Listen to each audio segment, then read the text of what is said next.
Okay, you pin my video.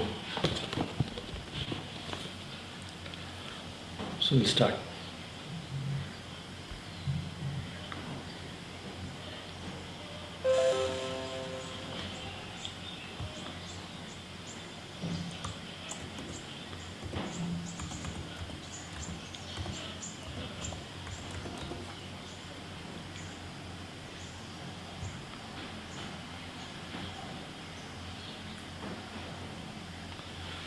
Is everything okay? Audio, video? Yes, Guruji. You highlight my video.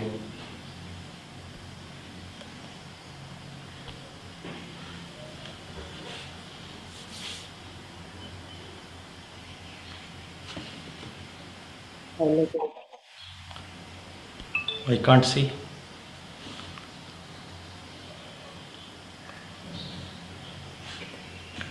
Namo tassa bhagavato arahato samma sambuddhassa. Namo tassa bhagavato arahato samma sambuddhassa. Namo tassa bhagavato arahato samma sambuddhassa. Itipiso bhagavarahang samma sambuddho vidyacharana sampanno sugato lokavidu anuttaro purisa dhammasarati sattadeva manusanang buddho bhagavati namo tassa samma sambuddhassa.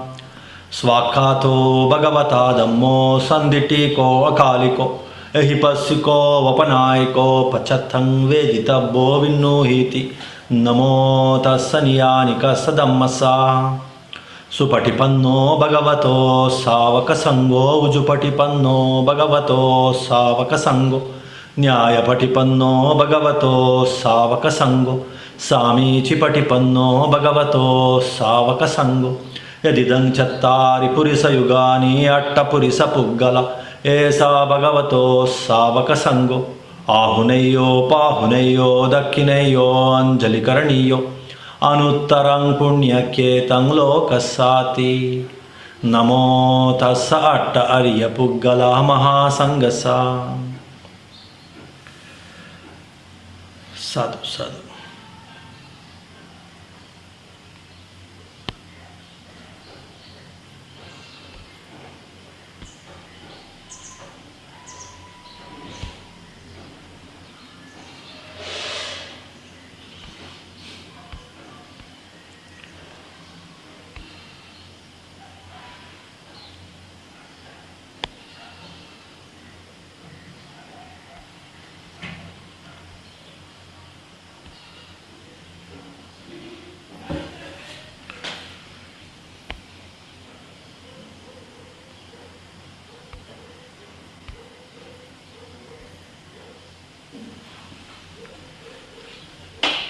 Okay, so today's Dhamma talk is about what we can learn from this Jaataka tales. You know, these Jaataka stories are not just some fascinating, some time pass stories. So in stories and in entertainment, generally there will be some kind of wrong views. It will be based on some wrong views, some wrong imagination, some wrong intentions. Even some in scriptures also with some wrong intentions, based on some wrong views. One can fall into the trap of the wrong views, which are based on wrong intentions, wrong understanding, of course. But here Jaatakas, after all, they are told by Buddha, and generally they are completely, though there is some kind of fascination, fantasy, some kind of adventure, some kind of beyond the imagination situations. Like, of course, the universe is full of mysteries. We don't know. With our human minds, it is very difficult to know the different realms of the universe. Realms means like different world systems, worlds, different kinds of planes of existence. But Buddha, with his omniscient knowledge, he knows all these things, and he So in a very appropriate time for suitable people, the people who are ready to understand these Jataka tales. Jataka tale is like one kind of simile that he used to give in different situations to make them understand the importance of Dhamma, importance of right view only. So when you are teaching right view, then your stories also should be full of right view. There can't be some kind of unnecessary imagination,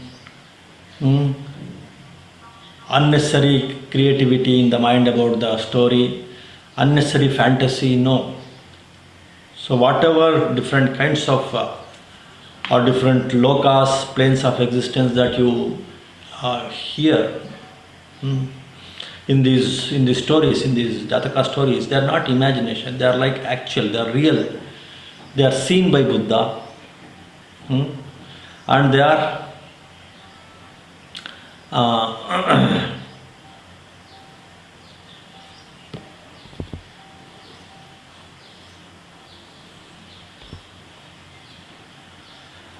like so just to make the people to understand about this law of karma.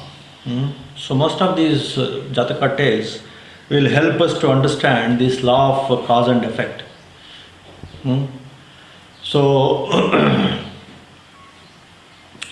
this say, if you do good, how you get the good results here and now, or sometimes if it has to be accumulated.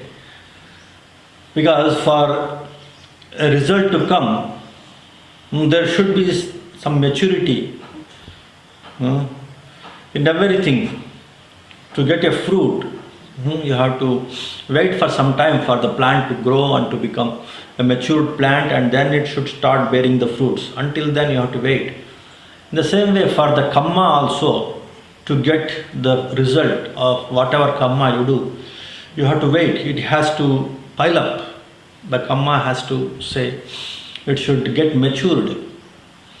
So that kind of very subtle things about this law of cause and effect karma, and how by developing these different virtues like this, your generosity, your morality, your mindfulness, meditativeness, your service, your metta, your truthfulness, your equanimity, your patience, these different 10 meritorious actions, if you develop, how they help you to pile up your good karma, and how automatically you will start getting the right results.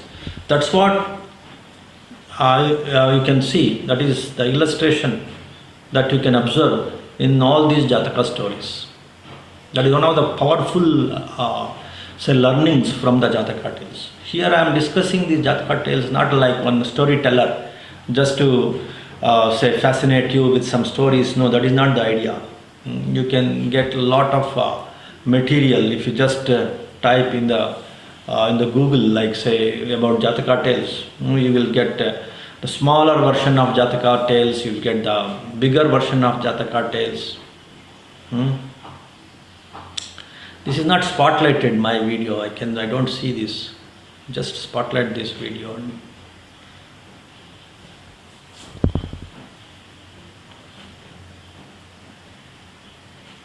Where is Neela?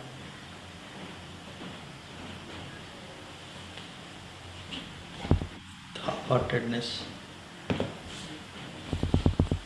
Okay, so this kind of that illustrativeness you can see in all these Jataka tales. How by piling up your good karma, how by accumulation of the good karma, how by reaching the threshold, this your karma get that maturity and you will start getting the results. That's what is one powerful takeaway or the learning from these Jataka stories. In the last week also, that's what we have seen, the Maha Ummagga Jataka. There this Voshada Kumara, or the person or Bodhisattva, he has piled up his good karma to heal the people. That's why the very conception itself, when he was in his mother's womb, he was bestowed with that ability, that skill and ability to heal people, to cure people from different kinds of diseases. And again, he did not stop there. And again, he started using his skillfulness to build the best things as an architect. At the age of 7 itself, he could build beautiful, very, very, advanced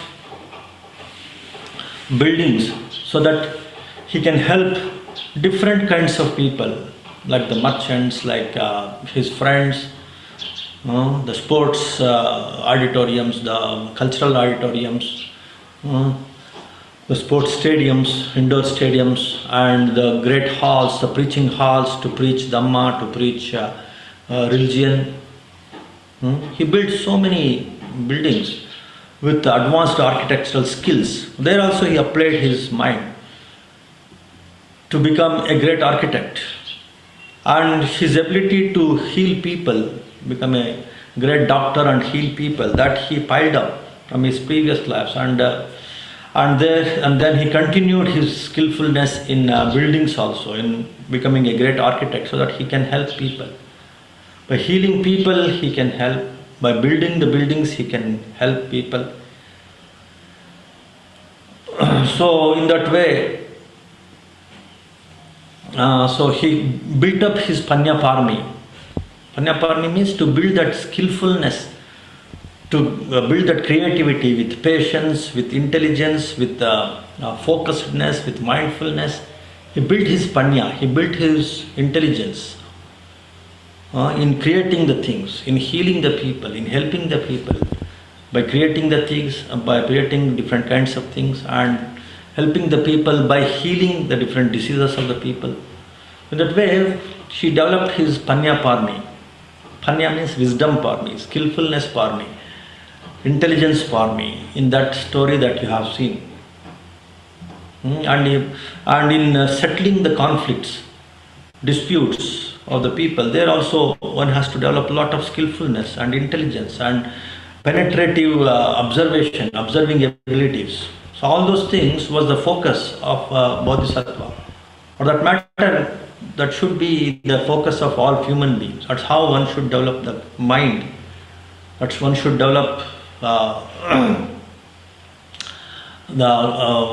mental abilities, mind culture, mind development. Mana ushyati iti manusya. Not only bodhisattvas should be interested in developing the minds. Each and every human being, that is the primary task of the human being, to develop the mind. And how one should develop the mind? By developing these skills, by developing the skillfulness, selfless actions, skillful action, developing this, using one's intelligence, creativity, focusedness, mindfulness, patience, truthfulness, generosity, like good feelings like compassion and loving kindness, and thereby developing these generous actions and these moral actions. Again, moral actions, generous actions, they are rooted in your good feelings, in your loving kindness, in your compassion for yourself, compassion for others. Even truthfulness also. Why you have to be truthful? Because it will help others, it will help yourself, it will derive, it will give you the utmost inner joy. Okay, so in that way, so this in the last week we have seen how Bodhisattva developed this Panya Parami from the very conception itself. By the age of 7 itself, he could build these very great buildings with advanced architecture, so that it could help so many people, millions of people. And because of his focusedness on skillfulness, he was invited by the king also. And he, of course, he could he could help the king also in settling the disputes. So in that way, he developed the Panya Parami, or the wisdom Parami, the skillfulness Parami, that intelligence of looking into the core of the problem. core of the issue, core of the problem, and sorting it out, settling it out. So that kind of skillfulness Bodhisattva could develop in that Maha Ummagga Jataka. That Maha Ummagga Bodhisattva, he could develop that wisdom for me, that skillfulness for me, so that he could help millions of people. Okay, now in this, today we will see one Jataka. It is about the Shila Parmi. Shila means like the moral conduct. Again, the moral conduct is very, very balancing act, just like when you develop wisdom, you just look into the welfare of others, welfare of yourself.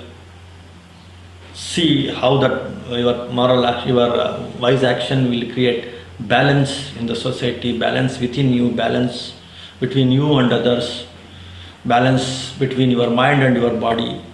So that's what is the function of a skillful action. The same power even a moral action has. If you follow some of the moral actions, then you could end up in that what is called that balance. Okay, so that kind of balance and harmony you can achieve. That is the beauty of morality. I don't kill, let us say, for example, one moral action. Then you will become as skillful, as mindful, as controlled, develop a lot of patience, lot of compassion, lot of skillfulness of how to, say, protect yourself and how to protect others. There are a lot of wisdom also you can develop just by sticking on to this concept of I don't harm myself, I don't harm others, I don't kill myself, I don't kill others. The best possible way I will maintain what is called that non-violence.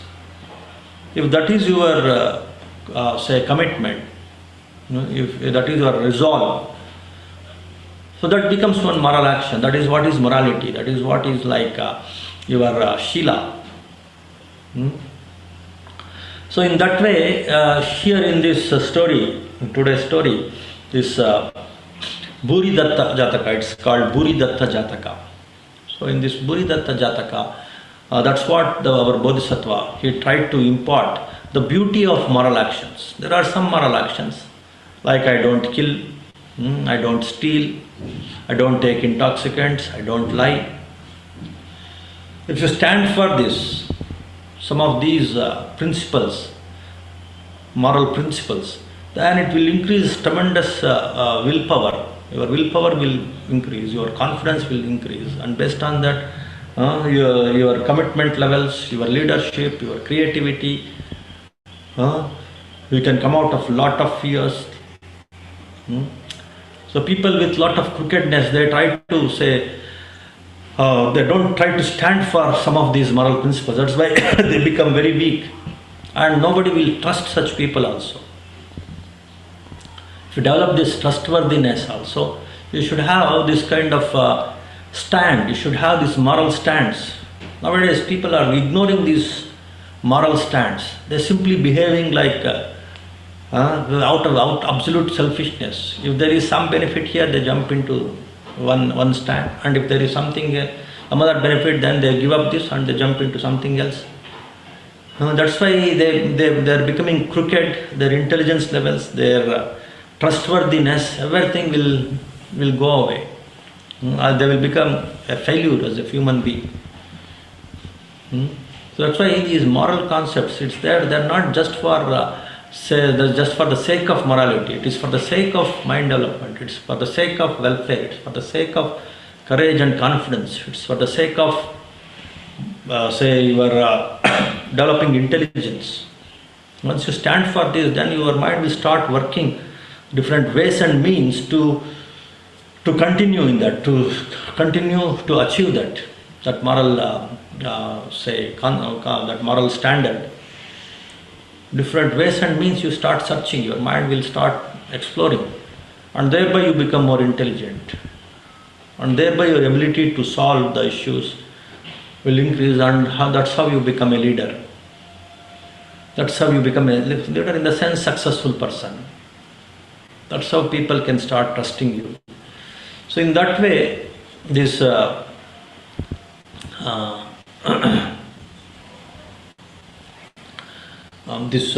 our Bodhisattva, he stood for these moral principles. Not only these 5 principles of not taking intoxicants, not lying, not indulging in sexual misconduct, not stealing, not killing, unnecessarily involved in killing, out of greed, hatred and delusion. These are the 5 basic moral principles. In addition to that, he wanted to take up the remaining 3 principles also, 3 moral principles, moral conduct. Like generally during once in 15 days or sometimes once in a week also people practice, even the lay people will practice. So that time he was, Buridatta was a lay person. He was a king of Nagas, Naga prince. He was a prince of the Nagas. Naga is one kind of creatures, one kind of beings, Nagas. One kind of semi-divine, you can say, semi-divine beings. So those beings, those Nagas have, they of course they dwell there in deep inside the oceans, and they have their own palaces and all. That's how the scriptures say. I don't know, or that's how Buddha says, Bodhisattva says.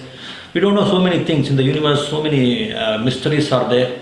We did not completely subscribe to this. At the same time, we did not completely reject this. So this all cock and bull story, say it was created by some people. Whatever it may be, some people, some of you, some of the minds may not appreciate, may not subscribe to this, it's okay. But you just try to grasp the essence of the story. These details, whether you agree or not, it's okay. For some minds it may be very fascinating and they may easily subscribe to this. For some minds it may be too difficult to subscribe, too difficult to accept this, it's okay. But instead of worrying about these other details, with superficial details, just focus on the crux, on the essence of the story. So, but keep one thing in the mind, that we don't know, our minds can't comprehend so many mysteries of the universe. There may be, there may not be. With that kind of openness, you just look into these morals, these stories, these Jaataka stories. Don't try to be absolutely cynical and don't reject everything. Just with some open mind, and what is good in this, try to grasp that good. That is good enough from these Jaataka stories. So, in this story, this Buridatta, Bodhisattva's name was Buridatta. So, in this story, he was a Naga prince. And he is like one special Naga prince. And these Nagas also, they have some special ability. They can take the human forms. And of course, their natural form is the king, the serpent form, the snake form. Naga means snake. Their natural form is the snake form, but they can take the form of the humans also, and they have some supernormal powers also. And they have some divine qualities also. Very rich, they have great mansions, and they have a lot of divine sensual pleasures also, with some divine food, divine music, divine sensuality, all kinds of sensuality. They have some far matured, far subtle sensual pleasures compared to the human beings. But they are like semi, they are not absolutely divine, they are not at the human realms also. They are all in between the divine realm and the human realm. So that kind of beings are called Nagas. Actually, Buddha says there are 4 kinds of these semi-divine beings. They are protecting us in the 4 corners of this world, of this human world. Nagas, they are in one corner. Yakas, they are again one more kind of semi-divine beings who are protecting us. Kumbandas, there is one more group. Gandhabas, one more group. I don't know whether it is Gandhabas or one more group. Naga, Yakka, Kumbanda, Kinnara or Gandhabba, something like that. They one more group. So 4 kinds of semi-divine beings. They are protecting us from the 4 corners of the world. That's what Buddha says, and it is like Chatu Maharaj Carol. and this is above the human realm. And of course it is considered as a divine realm only, actually the first divine realm. And these Nagas, they have that power to become humans also. And they can marry the humans also. But they can't become the bhikkhus, they can't enter into the monastic system. That is the rule. Actually, once one Naga, he was very much fascinated by this monastic system. And with his willpower, he became a human. When the willpower becomes little weak, then automatically during night time, when the willpower is weak, they take the form of a snake. What is the problem with these Naga beings, Naga creatures, Naga divine creatures? So this bhikkhu, after ordination in the night, he became a snake. And his fellow beings, fellow brethren, the other bhikkhus, they were horrified. The night time he is becoming a snake, and daytime he is a bhikkhu, he is a monk.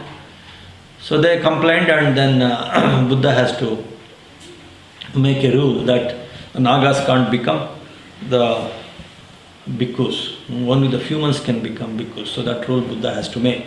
Because otherwise it will completely disturb the other bhikkhus. So because of that reason, this Naga, she was not allowed to become a bhikkhu.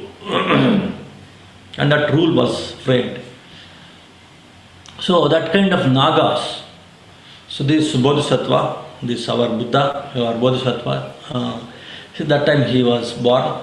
And how he was born, his great-grandfather, he was king. He was a human being. And he was a king of Benares. And when he was ruling his great empire, one of his sons, his first son, he made him the viceroy of one province in his kingdom. And he became very popular. That means his son means our Bodhisattva's grandfather. Our Bodhisattva's grandfather was a viceroy, and his great-grandfather was the king of Benares. This king of Benares, he developed some kind of doubt about his son.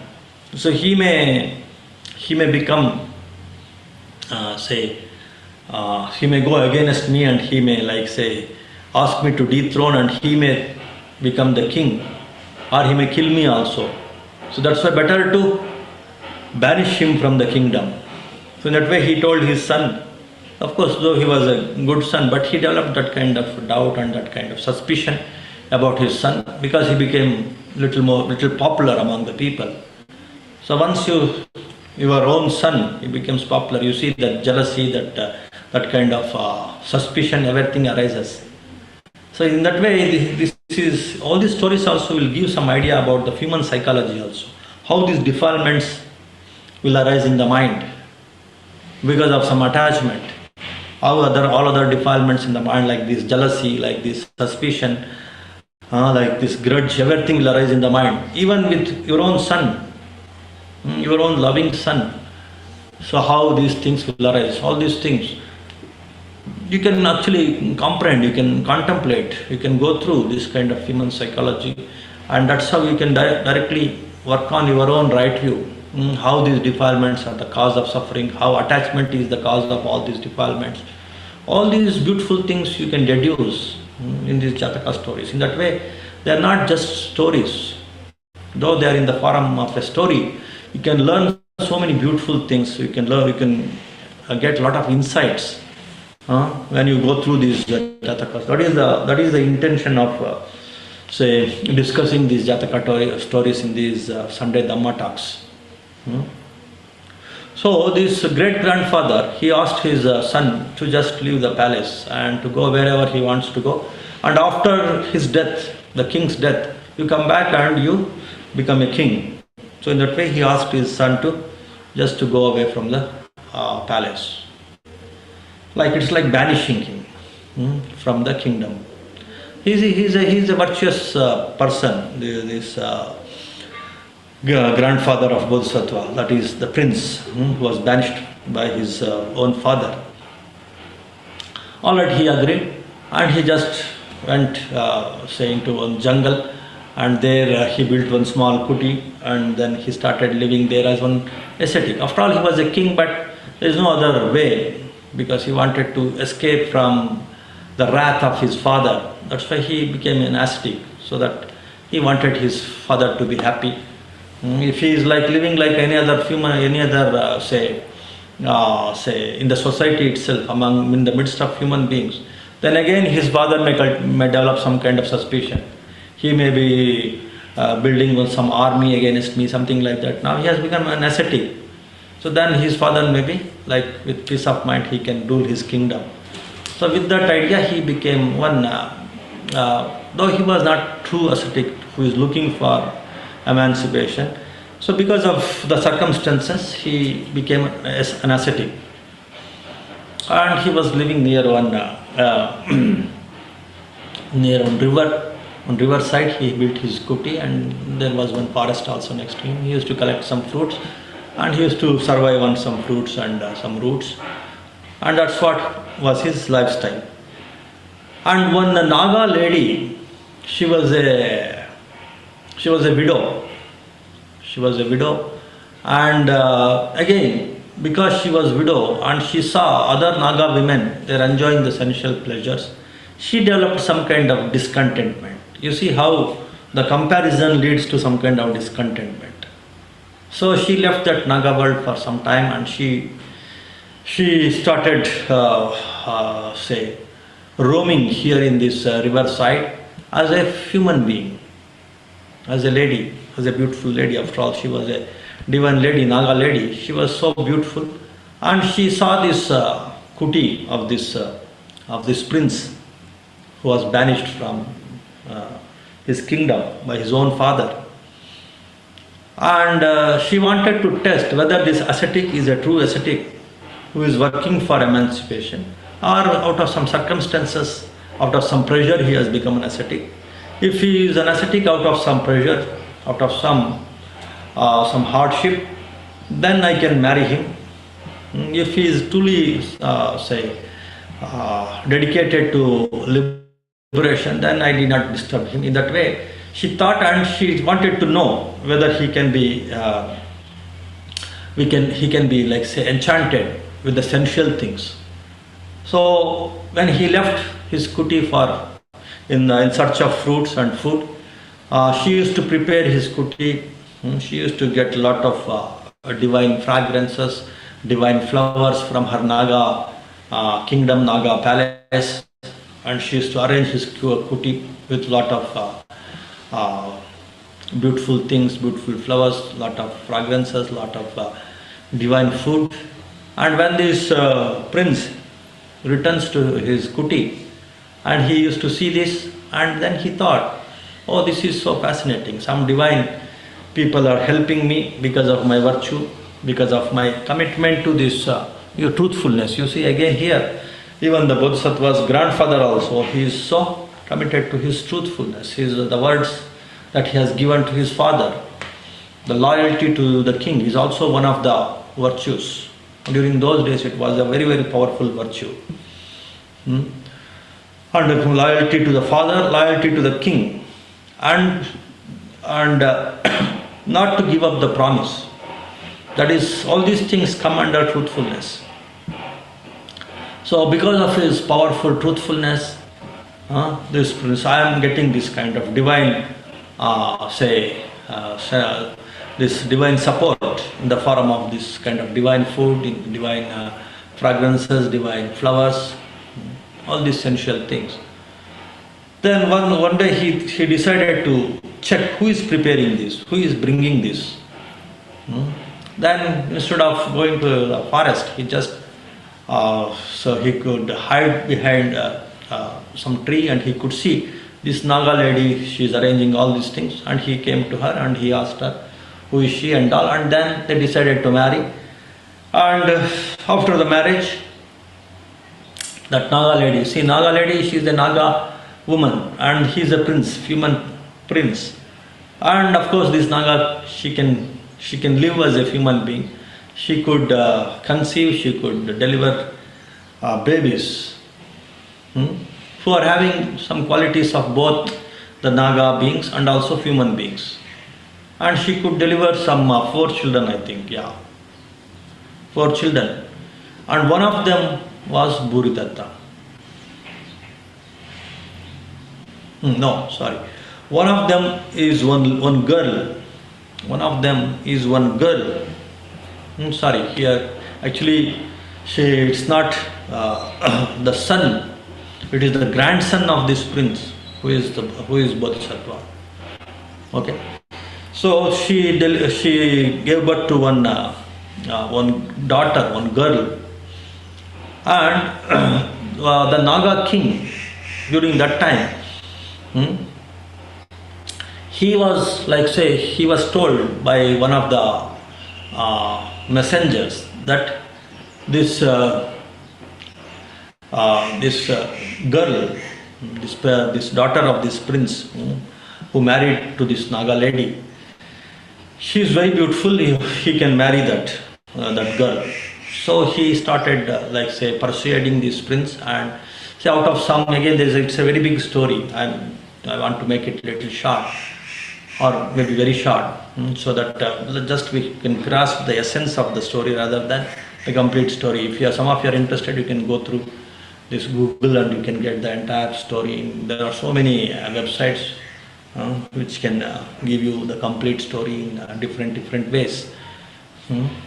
Different ways in the sense like different versions. Almost the story will be same, but different versions. You can see the Thai version, the Myanmar version, the Sri Lankan version, and even the many American and European organizations also, they have their own versions, but the story is of course almost same. So that king, that Naga king, so he wanted this prince's daughter to marry, and he got married. And that lady, this prince's daughter, she was 4 children, and one of them is this Datta, that is our Bodhisattva. Our Bodhisattva, of course, he was born in a Naga palace, like a Naga prince, but he has some human qualities also, because his mother has some human qualities. His grandfather is completely a human being, his mother is half human being. And because of this, even this Buridatta has some human qualities. One of the greatest qualities of a human being is to develop the wisdom. That is what is the beauty of human being. So please note this one more point. That's why all Buddhas and Bodhisattvas, they take birth as human being, because this is very congenial to develop the wisdom for me. The human form is very congenial to develop the wisdom, to develop this right view, to cultivate this meritorious action, to cultivate these paramis. Maybe because of that, our Bodhisattva was taken birth, because he wanted to have that divine protection also, divine sensitivity also, like that of Nagas. At the same time, he should have to have this human intellectuality also, human intellectual skills. Maybe because of that reason, this Bodhisattva, she was taken birth as a Naga prince in that Naga realm, in that Naga Loka. Okay. To a semi-human mother, half-human mother, and of course a full Naga king. And this Naga king, of course, he was a good king, and he was a wise king, and he sometimes used to go to one Naga emperor. His name is Virupaka.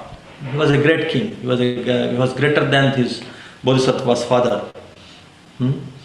So, and this Virupaka, the Naga great king, he used to visit the king of 33 gods. That means, like above this Naga Loka, there is one divine Loka called Tavatimsa, and the king of that Tavatimsa is Sakkar Indra. And he used to take this Bodhisattva also, because this Bodhisattva, his name is Buridatta. Actually his name was Datta. He was called as Buridatta by this Tavatimsa king, that Indra, because of his vast wisdom, like that of this earth. His wisdom was as vast as this earth. That's because of that reason he was called as Buridatta. Bu means like this earth. His wisdom is as wise, as big as this earth. Great wisdom. Buri means great wisdom. So because of that great wisdom, he was called as Buridatta. So this Buridatta, he used to solve the disputes of not only Naga people, not only the Naga subjects, even these Tavatims are divine beings also. So because of that reason, he used to, this Bodhisattva's father and even this king of these Nagas, this Virupaka, he used to take this Bodhisattva to the divine realms like this Tavatimsa realm, and then he used to get the solutions for so many disputes, so many conflicts among the divine beings, among the Naga beings.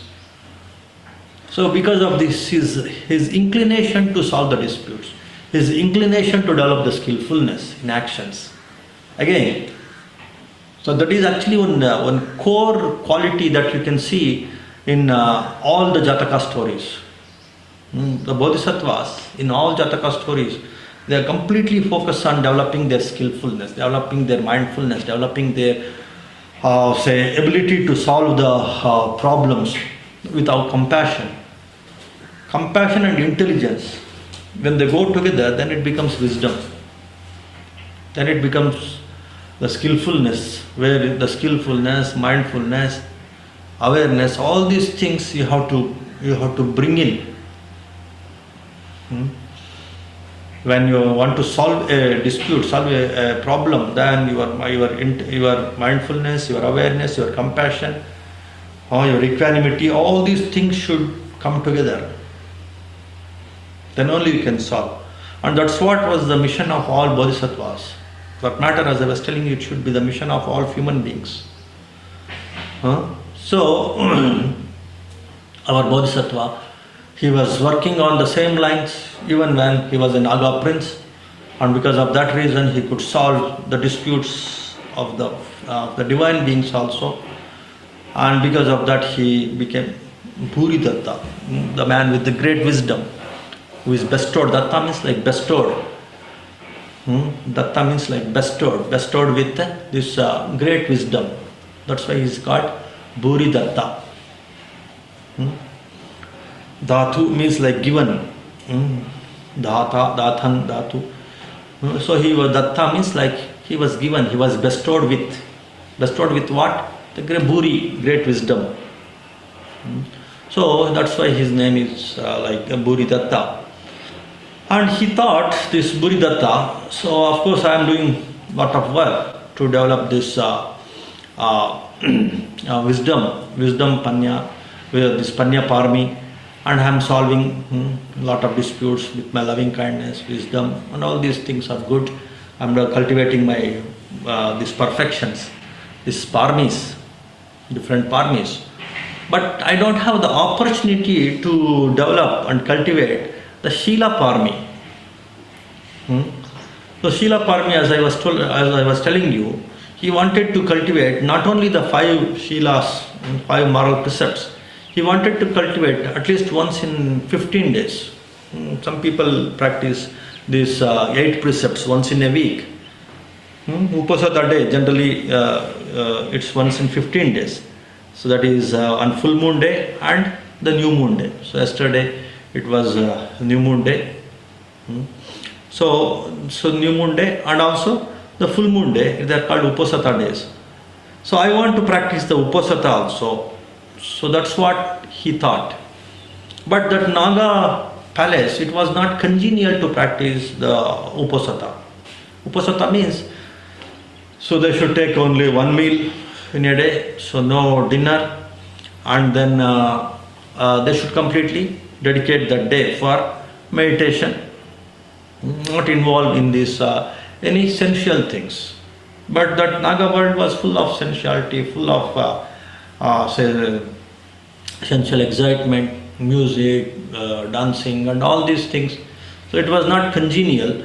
So better to leave this Naga world and better to enter into some forest in the human world. So that's what this Bodhisattva, this Buridatta thought. and he selected one place in the human world by taking the human form.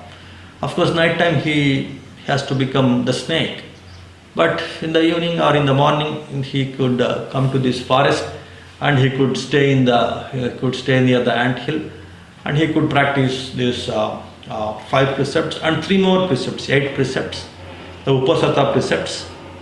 And the next day morning, these Naga princesses, Naga girls, they can come, and they, with pomp and with show, they can with some music and dance, they can escort this prince, our Buridatta, again to the Naga world. That was the understanding. That was the pact. That was the instruction given by Buridatta to the Naga girls. And once in 15 days he started this Upasata, this Sila Parmi. And he has decided that so until so many years, something like that, he should follow this Upasata Shila. Shila Parmi, he resolved, whatever may be the difficulty, I should practice this. But again, that's how the existence, actually it will create a lot of problems, even to bodhisattvas. One who wants to progress spiritually, the existence creates some resistance, some kind of tests actually. The same thing happened to our bodhisattva also. So once, of course it's a very long story, one Brahmin and Brahmin's son, they wanted to create some problem for this bodhisattva, this Buridatta. But this bodhisattva, this Buridatta, he took them to the Naga world, and he took care of them so much. But this Brahmin and Brahmin's son, they were not grateful. They actually, again, when they came back to this human world, they told this snake charmer to catch hold of this Buridatta when he was a snake. During the night time, when he became a snake, when he was practicing this Upasata, and that snake charmer, he was one evil person. He could catch this Bodhisattva, and again this ingratitude of this Brahmin and his son. Because of that, he was caught by this snake charmer. So all these things, you can see the human psychology. Many times, out of our greed, out of our selfishness, we forget about all the good that other people have done to us. So that kind of human nature you can see. And then how some people are inherently, they are evil, they are selfish. How they could go to any extent to exploit the others. Like in the case of this snake charmer. This snake charmer, he dragged this Bodhisattva, this Buridatta, because he is committed to this 15 days, once in 15 days, this Upasata Sila. He was ready for that. Whatever may be the difficulty, I don't give up this Upasata Sila. So he just he obliged this snake charmer, because that is what is the power of snake charmer. Even though he was a Bodhisattva, even though he was a Naga prince, because of that snake charming spells, anybody can become weak, and because of that our Bodhisattva, our Buridatta also became weak, and this weak snake was controlled by this snake charmer, and he used to get a lot of money in the village itself by making this snake to dance and to do so many other things. And he thought he could take this Buridatta as a snake, the Bodhisattva, to the city also, with the king also, and he could earn a lot of wealth. But again, the wisdom and the compassion of this Bodhisattva, so now he is called as Buridatta, as a Naga prince, he could sort out, he could give solution to many problems of the king. That's why I was telling you in all our talks, directly or indirectly, cultivating the mind is very crucial. Working on the intelligence of the mind, which is the result of, which is the product of both compassion and sharpness, mindfulness. Sharp mindfulness and balanced compassion, refined compassion. If these things are cultivated, of course, that many of our meditators who are learning in our courses to cultivate the 4 faculties of the mind, then what happens? then automatically your mind becomes a matured mind. And that's what you can see here in this Buridatta's story also. This Buridatta, he could develop, he was developing, he was accumulating that kind of matured mind with mindfulness, with compassion. And because of that wisdom, that matured wisdom, he could solve the problems of the king. This snake charmer, he wanted to earn wealth by showing some of these, skills of this Buridatta to the king. So the most inspiring skill that Buridatta showed to the king is his ability to solve the disputes. And because of that, he was very much appreciated. And again, his brothers and his stepsister, this Buridatta's stepsister, they wanted to find out where this Buridatta was. So they were searching, and they could see this Buridatta trapped by this snake charmer, and to rescue him, of course, because of their power also, and because of Bodhisattva's wisdom, somehow he could escape from that. And that snake charmer, he was very much punished, and that's what is the story. But here the point is this, our Bodhisattva, he stood for his commitment to practice Uposatha Shila. He was not interested in breaking that Uposatha Shila. So because of that commitment, he could face a lot of hardships which were created by this snake charmer. And during that process, he could develop, he could show his wisdom parmi, his skillfulness parmi, his patience. So all these commitments, resolves, either for the sake of Shila, Uposatha Shila, or for the sake of, truthfulness, to keep up the promise. In all these circumstances, what will happen? You only will grow. Though you face some hardships, you only will grow as a human being, and you only will grow as a leader. You only will be appreciated. Not only your mental maturity increases, your parmi will be fulfilled. In addition to that, all other advantages here and now also one can see. That's what happened in the case of Buridatta. The king started appreciating, the whole world started appreciating, the whole kingdom, all the people started appreciating because of his commitment to his Uposatha Shila.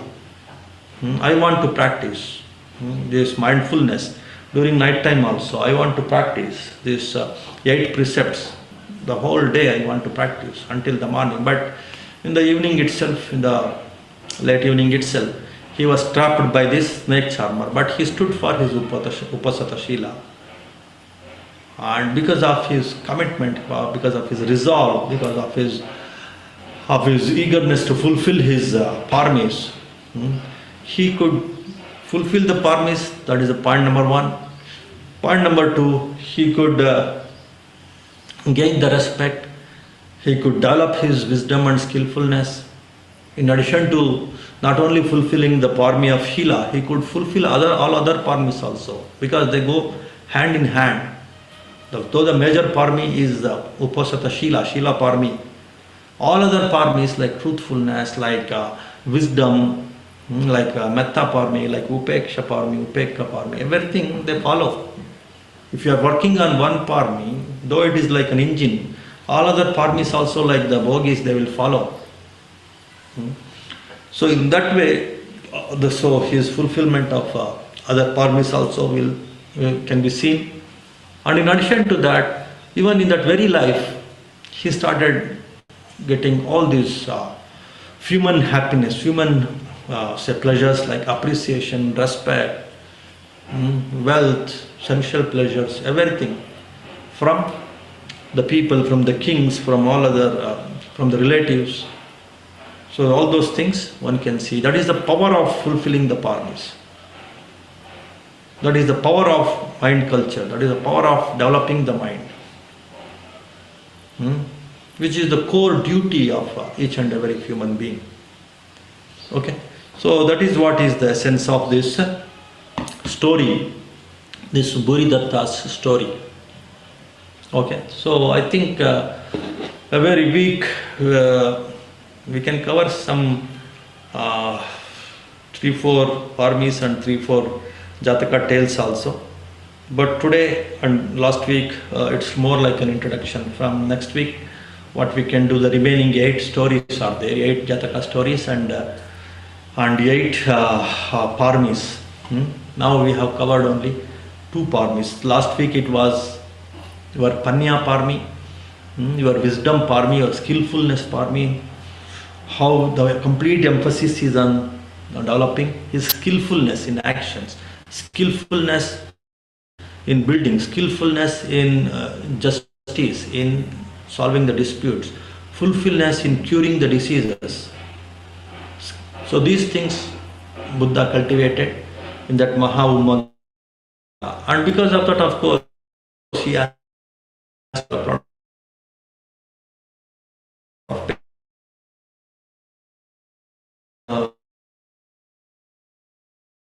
for permission make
other forms also they follow. Like you have to develop a lot of patience, you have to develop snake charmer and Brahmin understand who because of whom actually was trapped by the snake charmer, by the Brahmin.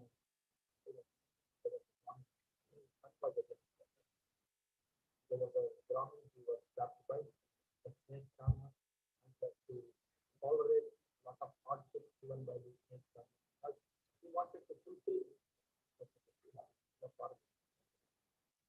So because of these reasons. Okay, fine. So because of now it's okay, right? The voice is okay. So because of prime focus on one parami, so all other paramis also they follow, but that is point number 2. The third point is like how you will start getting all these worldly appreciation, worldly pleasures, like the here and now also, even the human pleasures also, you will not miss. Maybe for a few days you may have to face the hardships. But because of that law of action and reaction, law of karma, law of cause and effect, you maintained equanimity, you maintained your willpower, you maintained your wisdom, you maintained your patience, even during the hardship. That's what is the main reason for, say, accumulation of your good karma, the punya. If you lose your patience, then your punya will be lost. And if you break your resolve, if you break your commitment, you lose your punya. So that is the power of these punyas and paramis. That is the power of, that is actually the ways and way, that is what is the, like say, the way to fulfill the punya, the way to fulfill the parami. So this insight one should develop. Once we are taking up one meritorious action, one punya kriya, one should resolve, one should fulfill it, one should complete it. Then only it becomes punya. And if you fulfill it, complete it with greater resolve, with a higher aspiration to achieve nibbana, then it becomes a parami. then it's become a perfection. It is perfect because it will liberate you, it will take you to absolute emancipation, absolute liberation. That's why it's a perfection. That's why it's a parmi or Pāramitā. If the intention is to get a divine life or a Brahma life, then it is a punya, a superior punya it becomes. If you want to get a better life as a human being, a superior human life, then it becomes a punya, if that is your intention. So your intention matters to decide some good action as a punya or as a parmi. Of course, for whether it is a punya or parmi, the punya will help you to get a better human life, better divine life, better or a superior Brahma life, whereas a parmi will help you to get emancipated and to achieve the nibbanic happiness.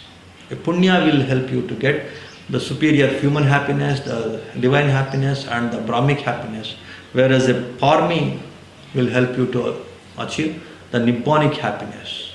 But for all these things, you have to work on these, the so-called these different things that we have seen in these Jaataka tales that Bodhisattva has cultivated, like kanti, like patience, like wisdom. Wisdom is very crucial. If you remain dull and if you remain unskillful, then you can't develop any punya or any parmi, any meritorious action you can't perform. If you don't have that skillfulness in performing the action, where you have to balance so many things. At the same time, you have to have that penetrativeness, going into the depth of the problem. Yoniso manasikara, to go to the womb of the problem. You have to have that absolute sharpness and mindfulness. Then only you can develop this panya parmi or panya, even as a punya. If you want to fulfill, you have to develop this kind of mindfulness, this kind of mind cultivation, mind culture is very crucial. That's why we have designed different programs, different courses, different workshops, where automatically you can understand about the importance of these parmis and punya kriyas. So, of course, we encourage through other programs like Punyanamodana, different kinds of different ways and means to fulfill your punya kriyas and parmis, like dana punya kriya, dana parmi, shila punya kriya, shila parmi. We have designed so many other programs like Punyanamodana, like Katina Chivara program. Next month, maybe after 20-25 days, we are going to have this Katina Chivara program also, where you can take precepts, where you can do this Pattidana, Pattanumodana, Dana, Shila, you can take Bhavana also.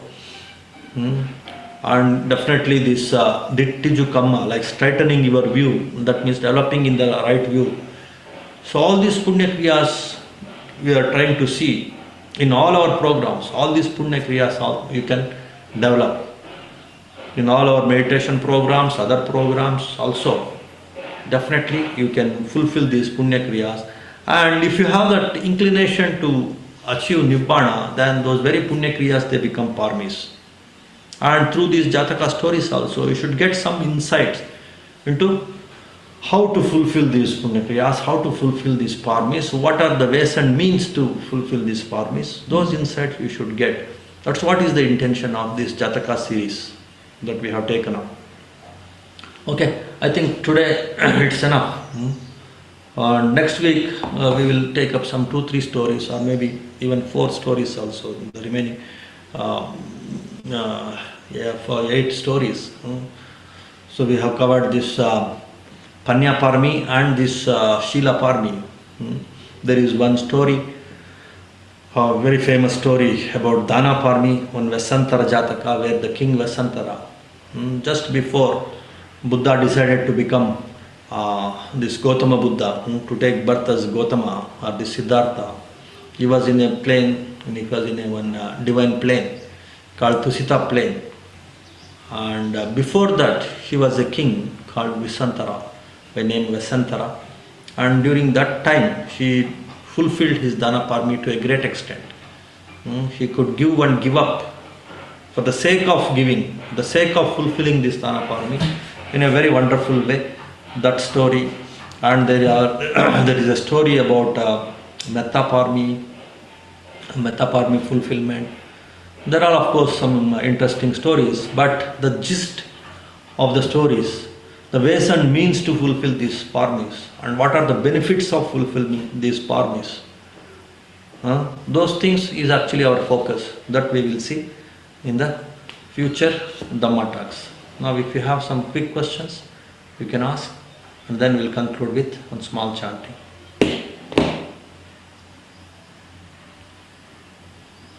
If no questions, then we'll conclude with one small chanting. Okay, we'll conclude with one small chanting.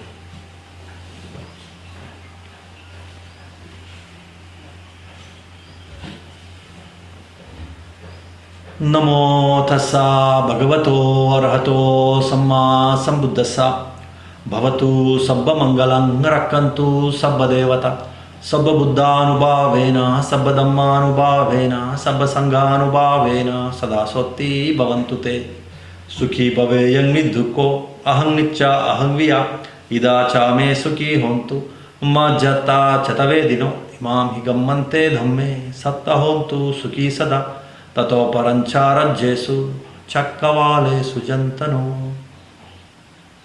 Sadhu, sadhu, sadhu, sadhu, sukhi hontu, mangal ho. May all of you be happy, healthy and peaceful. May all beings also be happy, healthy and peaceful. Sukhi hontu.